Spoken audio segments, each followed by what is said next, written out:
Bienvenue à ceux qui viennent de nous rejoindre et bienvenue en studio également, même si vous êtes là depuis le début, à Julien Rochat. Bonjour. Bonjour. Merci d'avoir accepté notre invitation en studio. On va parler avec vous d'alimentation positive, mais d'abord, est-ce que vous pouvez un peu nous dire qui vous êtes en somme, Julien ? Alors, moi je viens du pôle des technologies médicales où j'ai eu l'occasion d'être chef de projet par rapport aux différentes innovations qu'on peut détecter à Saint-Étienne dans le cadre des dispositifs médicaux. Et puis, mon parcours m'a amené à faire différentes choses et à créer ce mouvement autour de l'alimentation positive. Il y a quelque chose, c'est que RCF, par exemple, a comme slogan « La joie se partage » et la nourriture, justement, c'est beaucoup de joie, c'est beaucoup de partage. Et c'est vrai qu'on l'oublie parfois.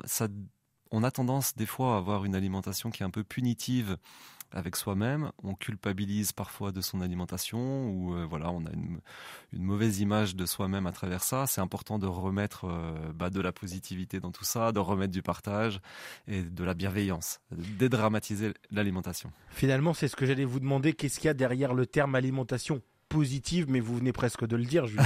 Voilà, c'est dédramatiser tout ça et reprendre le contrôle de sa santé, tout simplement. L'alimentation, c'est sa première médecine, faut pas l'oublier. C'est là que ça commence et ça a un impact énorme sur beaucoup de choses du quotidien, de sa santé, etc. Et je rebondis par rapport à Octobre Rose, puisque c'est un thème, un sujet, le cancer qui me touche beaucoup. Ma maman est décédée il y a 15 ans d'un cancer du sein.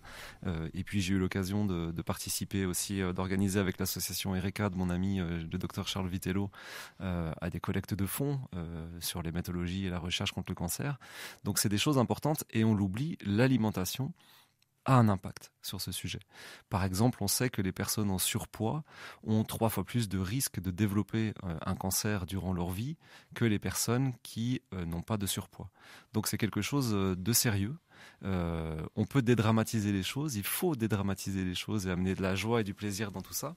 Mais c'est important de comprendre qu'effectivement, nos choix alimentaires ont un impact sur notre vie. C'est un facteur de risque, je crois que de mémoire que c'est 5,4% à peu près l'alimentation dans les facteurs de risque du cancer. Par exemple, la cigarette, c'est autour de 22, l'alcool, c'est autour de 8. Donc, effectivement, c'est un facteur qui n'est pas négligeable. Alors, on va parler justement de cette alimentation positive. Qu'est-ce que c'est ? Est-ce que c'est, on se dit, on le disait tout à l'heure hors antenne avec les invités précédents, on évite d'aller au McDo ou alors on n'y va pas souvent ? Ça commence par là ou c'est plus large, bien évidemment, Julien ? Bon, déjà, il faut arrêter de se culpabiliser. On a le droit d'aller au McDo si on aime ça, pourquoi pas. Ce qui est important, c'est la répétition. Et si on y va de manière ponctuelle, c'est pas grave. Si par contre on y va de manière régulière, là ça peut devenir compliqué. Il y a une image que j'aime bien prendre, c'est qu'on vient sur Terre avec un cadeau en héritage, c'est notre corps, c'est comme un jardin, ça a cultivé. Il y a des gens qui ont beaucoup de chance, qui ont un jardin luxuriant, c'est une petite jungle où tout pousse facilement. Puis d'autres personnes qui ont moins de chance, où c'est un jardin où il y a peut-être des cailloux, des pierres dessus. Mais ce qu'il faut pas oublier, c'est la manière dont on cultive ce jardin qui va faire notre vie, la qualité de notre vie. La jungle, on peut la polluer et finir par la tuer et la rendre infertile. Et à l'inverse, le terrain plein de cailloux, on peut le cultiver et le rendre petit à petit fertile. Donc pas d'inquiétude en fonction du terrain que vous avez hérité à votre naissance. Vous pouvez toujours le cultiver, quel que soit votre âge. Et une alimentation saine, une alimentation positive, c'est une alimentation auquel on prend du plaisir, c'est une alimentation gourmande, on a le droit d'être gourmand, on a le droit de manger des fast-foods de temps en temps, mais on fait attention à avoir une alimentation variée dans la globalité. Parce que c'est vrai que quand on a l'idée quand on entend en fait finalement qu'on va perdre du poids ou quoi, on a tout de suite l'idée d'un régime finalement, quelque chose quelquefois de très punitif. Hein. Pour le coup, un régime, on va se priver de certains aliments, voire de tout. On va manger plus que certaines choses. Et finalement, c'est quelque chose qui tient pas dans la durée. Est-ce que là, souvent on fait le yo-yo du coup. Est-ce que là, c'est quelque chose finalement qui est plus durable, l'alimentation positive? Alors, par rapport au sujet spécifique de la perte de poids, j'accompagne en coaching un certain nombre de personnes à la perte de poids. C'est un sujet qui est important et en fait, L'alimentation est une part de ça. Mais ce qu'il ne faut pas oublier, c'est que le surpoids ou l'obésité n'est pas le réel problème. C'est souvent le symptôme d'un problème. Et donc, du coup, si on veut traiter ça de manière définitive, c'est important d'avoir une vision globale des choses, d'avoir une vision holistique et de s'intéresser effectivement à l'équilibrage alimentaire, mais également à l'équilibre métabolique, l'équilibre hormonal et aussi l'équilibre psychique, par exemple, puisque le stress peut être des facteurs aggravants. C'est un peu comme si je comparais le corps humain avec une voiture. On pourrait dire que l'alimentation, c'est le carburant qu'on va mettre dans le moteur. Alors bien évidemment, il faut le bon carburant pour avoir le bon régime moteur. Mais je pense que vous serez d'accord avec moi pour dire que le carburant ne fait pas tout. Et en fonction de qui conduit, par exemple, de qui est derrière le volant, on peut obtenir tout un tas de résultats différents. Donc c'est important d'avoir une vision globale de l'environnement des personnes. Et puis de prendre en considération leur alimentation aussi dans leur foyer, dans leur travail, etc. Ça veut dire que quand vous accompagnez quelqu'un, quelquefois, vous vous dites aussi, non mais, par exemple, vous parliez du psychique, allez voir quelqu'un, faites-vous suivre, psychologue, psychiatre, etc. Parce que le problème va plus loin que justement que la nourriture finalement. Bien sûr, on va directement, dans le cadre de l'accompagnement, on fait ça, on coach aussi à ces aspects-là. Voilà, je suis d'ailleurs pas le seul à intervenir dans le cadre de ce programme que je propose.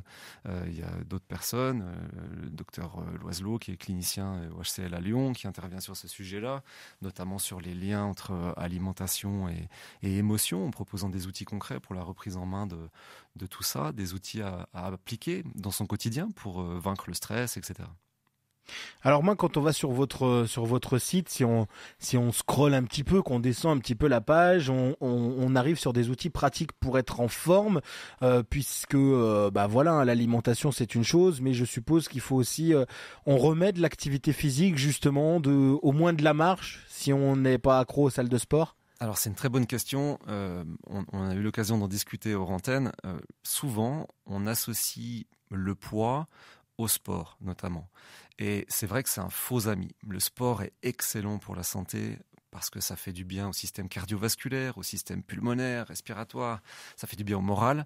Mais sur le sujet spécifiquement de la perte de poids, c'est un faux ami parce que ça peut amener à se blesser, ça entraîne aussi beaucoup de culpabilisation. L'activité physique, plutôt, d'ailleurs je préfère parler d'activité physique plutôt que de sport, parce que le jardinage par exemple peut être C'est de bien, l'activité physique. la marche, etc. Donc il faut déculpabiliser les gens par rapport à ça.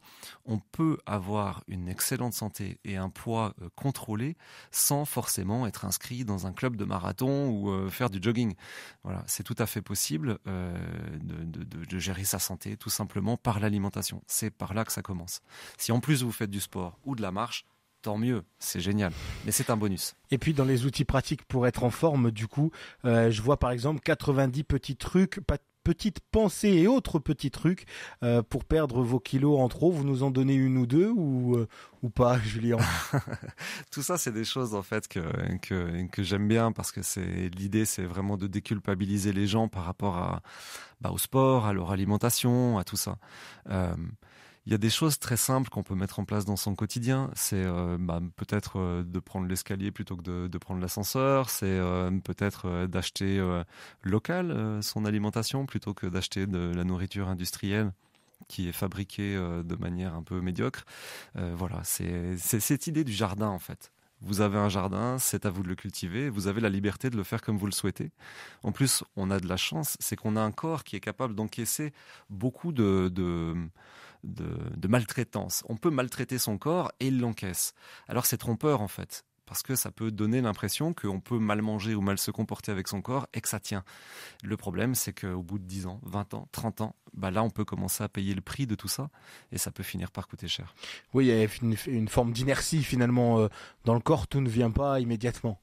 Exactement, exactement. Et puis donc vous allez être d'accord avec par exemple avec la ville de Saint-Étienne qui met des panneaux aux arrêts de tram et qui dit bah voilà le prochain arrêt dans 400 mètres, arrêtez-vous ici, ou alors allez attendre votre tram 400 mètres plus loin, vous aurez marché un petit peu. C'est ce genre d'initiative là. Je trouve ça bien parce que c'est simple, ça reste ludique et puis on déculpabilise tout ça. C'est un jeu, la vie est un jeu, on est là pour se faire du bien, pour se faire plaisir. Voilà, l'alimentation positive, c'est pour ça, la positivité, bon sang. Eh ben écoutez Julien, vous reviendrez pour nous parler de tout ça? Avec grand plaisir. Après, j'invite les gens qui veulent en savoir un petit peu plus à découvrir sur Google, soit en tapant mon nom, Julien Rochat, avec un T, ou alimentation positive. Vous allez trouver des choses là-dessus. Voilà, alimentationpositive.com. Merci beaucoup Julien Rochat d'avoir été avec nous. Merci également.